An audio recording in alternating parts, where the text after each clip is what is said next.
ہاں، اور ایک بات یہ بھی یاد رکھنی چاہیے کہ دین پر استقامت اور عمل کی ہمیشگی یہ بھی اللہ رب العزت کی بہت بڑی نعمت ہے۔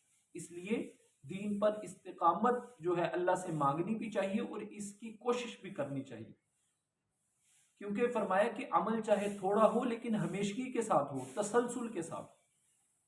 یہ اللہ رب العزت کے ہاں زیادہ مقبول عمل ہے جو مستقل ہوتا ہے، تسلسل کے ساتھ ہوتا ہے۔ اس لیے میں کہا کرتا ہوں کہ اپنے عمل کے لیے وقت مقرر کریں اور اپنے عمل کی جگہ مقرر کریں، اس سے عمل کرنا آسان ہو جاتا ہے اور اس سے عمل کے اندر ہمیشگی پیدا ہوتی ہے۔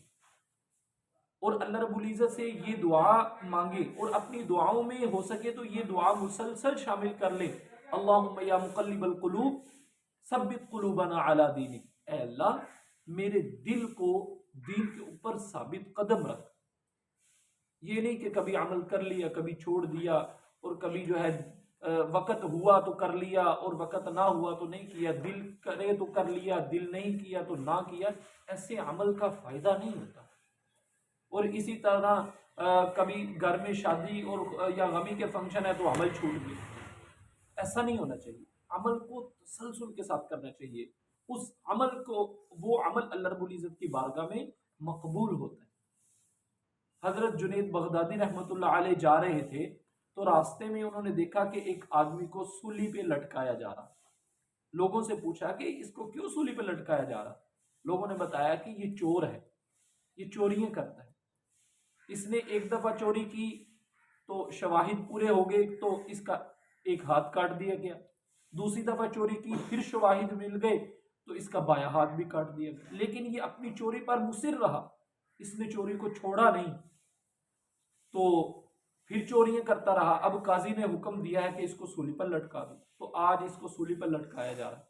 تو شیخ جنید بغدادی رحمۃ اللہ علیہ وہ فرمانے لگے میرا دل چاہتا ہے کہ میں اس کے پاؤں کو چوم لوں، اس کے پاؤں کو بوسہ دوں۔ تو لوگوں نے کہا حضرت یہ چور ہے، آپ اتنے بڑے اللہ والے ہیں، کیوں اس کے پاؤں کو، کس وجہ سے آپ بوسہ دیں گے؟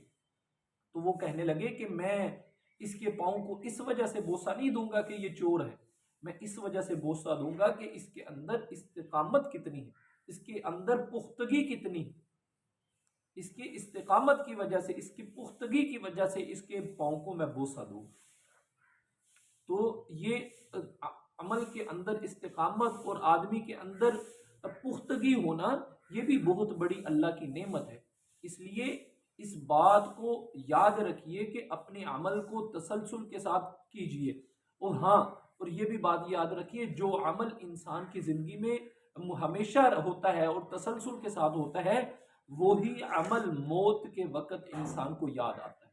مثال کے طور پر ہم کلمے کا ورد کرتے ہیں تو پھر ہی ہمیں موت کے وقت کلمہ نصیب ہو، اسی طرح نماز کے اندر ہمارا تسلسل ہے، ہمیشگی ہے، تو پھر ہی ہمیں موت کے وقت نماز یاد آئے گی۔ تو اس لیے اپنے عمل کے اندر تسلسل برقرار رکھیں اور اس چیز کو اللہ سے مانگیں۔ اللہ مجھے اور آپ کو بلکہ ساری امت مسلمہ کو عمل کرنے کی توفیق